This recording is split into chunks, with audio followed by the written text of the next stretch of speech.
This 17 News at Noon podcast is brought to you by Clinica Sierra Vista. Welcome back to the 17 News at Noon podcast, where we share your news on your schedule. Well, good day. I'm Elena Rusk. The teenager convicted for the fire that happened at the Porterville Library back in 2020 will be released early from custody. That's according to the Tulare County District Attorney's Office. Captain Raymond Figueroa and firefighter Patrick Jones, were killed in the library while responding to that fire back in 2020. This September, the teenager sentenced to 6 months in juvenile hall, but a Tulare County judge ordered the 15-year-old to be released on or before December 19th. The teen was also sentenced to 8 to 10 months of probation with grief and PTSD counseling.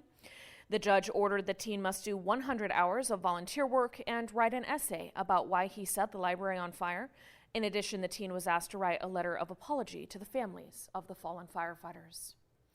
Bakersfield police are trying to find the driver who hit a pedestrian and took off early this morning. Officers say it happened about 2:40 a.m. on Buck Owens Boulevard near the Bakersfield sign. Investigators say a man was crossing the road outside of a crosswalk when he was hit by the suspect vehicle, only described for now as a dark-colored sedan. The victim taken to the hospital with life-threatening injuries. The suspect vehicle last seen southbound on Buck Owens Boulevard. Anyone with information on this hit and run is asked to call the BPD at 327-7111. And Bakersfield police say 2 missing teens have been found. 14-year-old Ashley Jasmine Morales reported missing after being last seen on Friday in the Northeast. Officials say she was considered at risk because she had no prior history of running away. And 16-year-old Autumn Heflin was also found after being reported missing and last seen on Friday on Union Avenue near Irene Street. And now to your Health Watch. report from the CDC shows how fast the flu is spreading across the U.S. Most of the worst respiratory illnesses remain concentrated in the southern states, such as Alabama, South Carolina, Tennessee, and Virginia. However, the flu is starting to ramp up in other areas such as Colorado, New Mexico, and Texas. And we see that we tend to have these rises in cases moving out to the western states, so California's turn could still be coming. Experts say this type of widespread activity has not been recorded in the U.S. in more than a decade. Young children and older adults are more at risk for complications from viral infections. And blood centers in the U.S. now scrambling to track down hundreds of thousands of former donors who were turned away because of worries about mad cow disease in Europe more than 2 decades ago. The Food and Drug Administration has now lifted longtime rules that had barred blood donations from people who spent time in the UK and other countries during periods from 1980 to 2001. During that time, outbreaks of the cattle-borne infection were sweeping through Europe, eventually killing at least 232 people, mostly in the UK. 4 cases have been reported in the U.S., all in people who likely acquired the infections abroad. The FDA has now determined there was little risk from blood donations of acquiring the rare and fatal brain infection tied to eating contaminated beef. So Houchin Blood Bank bringing back a popular holiday incentive while we're talking about blood banks. They are trying to increase donations here at home for the holidays by revealing their mystery boxes yet again. Starting today, all donors will have the opportunity to pick one mystery box that could contain a gift card of up to $500. The incentive is being offered at all of their donor centers. Blood donors must be in good health and weigh at least 110 pounds. Those younger than 16 do need a parent or guardian's consent. The mystery boxes will be available through the end of this week. You can make an appointment to donate blood, and walk-ins are welcome. Hello, this is Tim Callahan with Clinica Sierra Vista, and we're excited to unveil the Community Health Center of the Future, our comprehensive care center.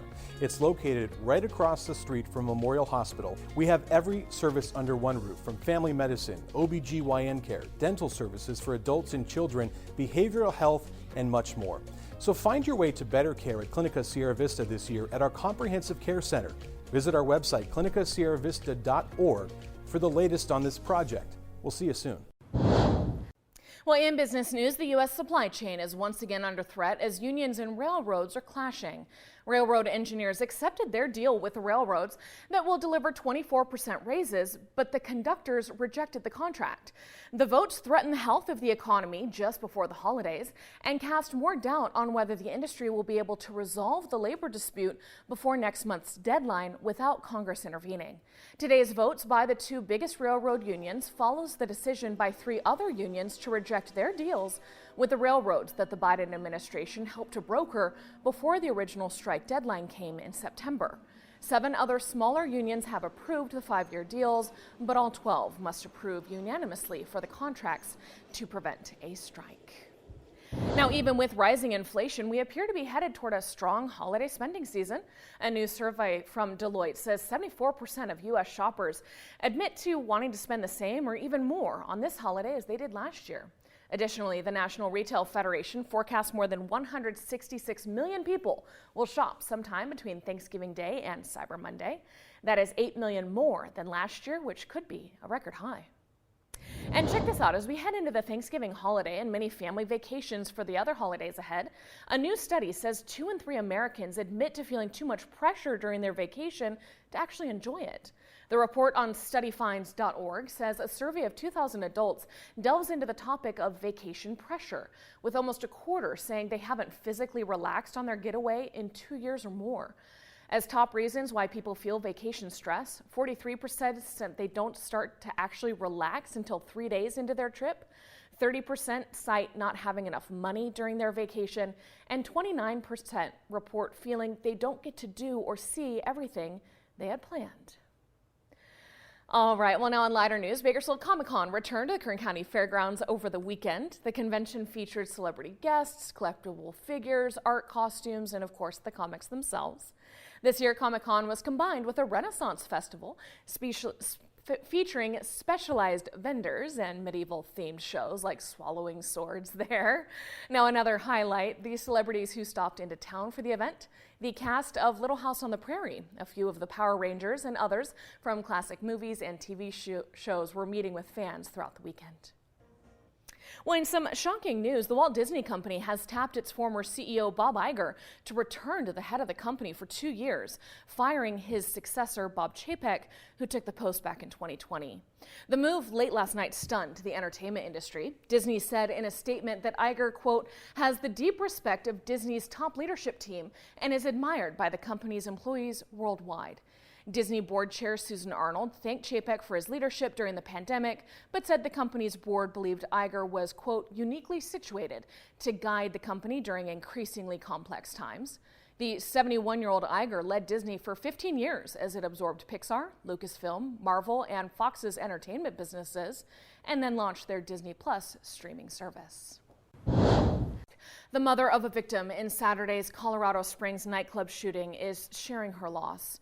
Sabrina Aston said her son Daniel Aston was working as a bartender at Club Q that night when authorities say a 22-year-old gunman opened fire with an AR-15 style semi-automatic rifle, killing Daniel and 4 others.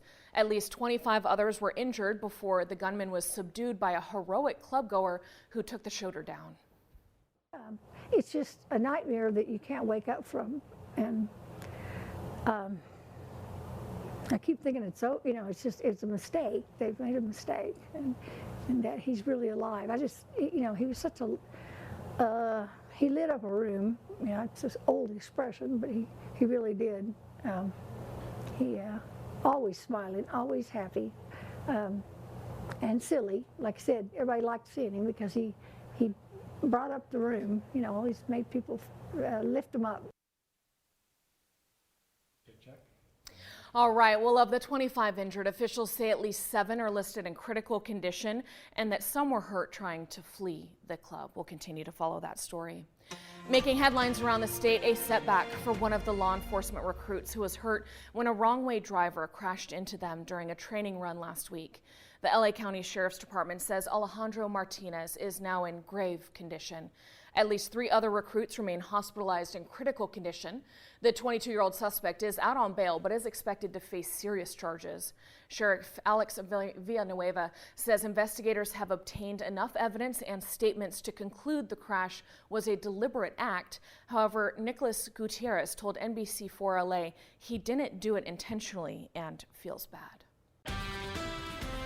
The 17 News at Noon podcast is a production of KGET and Nexstar Media Group. For more on all of the headlines in today's show, head to kget.com.